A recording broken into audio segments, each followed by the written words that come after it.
আল্লাহর নবী সাল্লাল্লাহু আলাইহি ওয়াসাল্লাম বলেন, যে আল্লাহর হাতে আমার প্রাণ, সেই আল্লাহর শপথ খেয়ে আমি বলছি, যে নাকি হারাম খাদ্য খাবে, হারাম খাদ্য তার দেহের ভিতরে নিক্ষেপ করবে, ওই ব্যক্তির ইবাদত 40 দিন পর্যন্ত আল্লাহর দরবারে পৌঁছবে না। যে হারাম খাদ্য খাওয়ার মাধ্যমে মানুষের রক্তপিণ্ড হয়ে গোস্তপিণ্ডতে রূপান্তরিত হয়, ওই গোস্তপিণ্ড জাহান্নামের আগুনে জ্বলবেই জ্বলবে।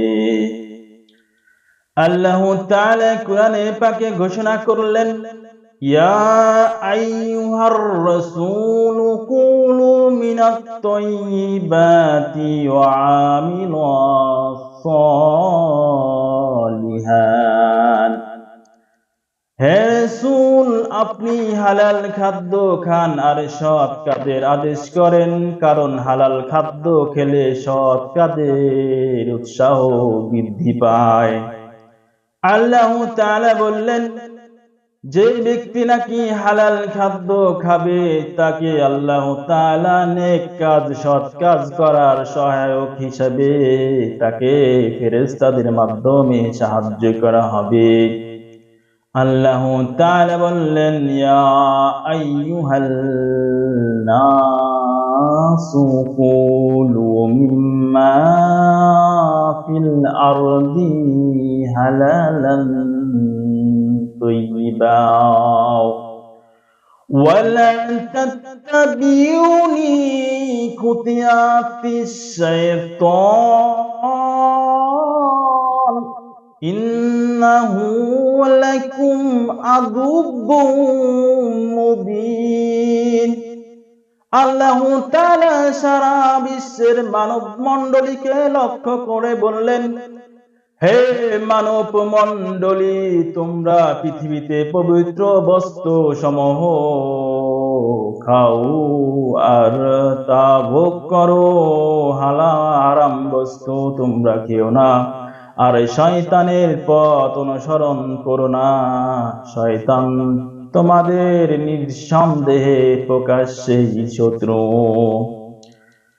আল্লাহ তাআলা বললেন, যে নাকি হালাল বস্তু খাবে, আল্লাহ তাআলা বললেন, তাকে আমি সৎ কাজ করার জন্য উৎসাহ দান করব এবং সৎ কাজ করার জন্য তাকে হালাল খাদ্য সহায়ক হিসেবে কাজ করবে।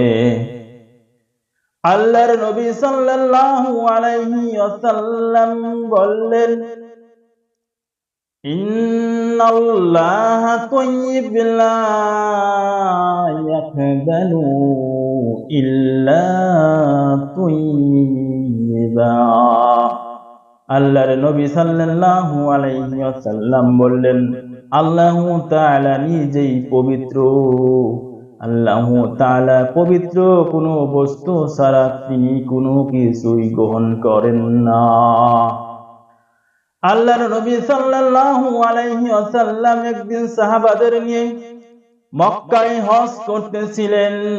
এমন সময় কাবারে গিলাফ ধরে এক পাপিষ্ঠ লোক এসে চিৎকার করে বলতেছিলেন, ইয়া আল্লাহ, আমাকে ক্ষমা করে দাও, আমাকে মাফ করে দাও, আমাকে জান্নাত দান করো। এমন সময় নবী করিম সাল্লাল্লাহু আলাইহি ওয়াসাল্লাম সাহাবাদের বললেন, এই লোক যতই আল্লাহর দরবারে ক্ষমা চাক না কেন, তওবা করুক না কেন, আল্লাহ তাআলা তাকে কখনোই ক্ষমা করবে না, কারণ ওই ব্যক্তির শরীরে রয়েছে হারাম রক্ত, হারাম গোশত, কারণ ওই ব্যক্তি হারাম জিনিস দ্বারা তার শরীরকে গঠন করেছেন। সাদ ইবনে আবু ওয়াক্কাস রাদিয়াল্লাহু আনহু নবী করিম সাল্লাল্লাহু আলাইহি ওয়াসাল্লামের কাছে এসে বললেন, ইয়া রাসূলুল্লাহ, ইয়া হাবিবাল্লাহ, আমার জন্য দোয়া করুন, যাতে করে আল্লাহ তাআলা আমার দোয়া কবুল করেন। আল্লাহর নবী সাল্লাল্লাহু আলাইহি ওয়াসাল্লাম বললেন, ইয়া সাদ ইবনে আব্বাস ওয়াক্কাস, তুমি হালাল খাদ্য খাও, হালাল খাদ্য খেলে তোমার শরীরে হালাল রক্ত তৈরি হবে, হালাল গোশত তৈরি হবে। হালাল খাদ্য খাইলে আল্লাহ তাআলা তোমার দোয়াকে কবুল করবেন, তোমার প্রার্থনা মঞ্জুর করবেন। দোয়া কবুল হওয়ার মূল শর্ত হচ্ছে, মূল মন্ত্র হচ্ছে হালাল খাদ্য খেতে হবে। হালাল খাদ্য খেলে তার দোয়া করতে দেরি, হাত তুলতে দেরি, আল্লাহ তাআলা তার দোয়াকে কবুল করতে দেরি করেন না।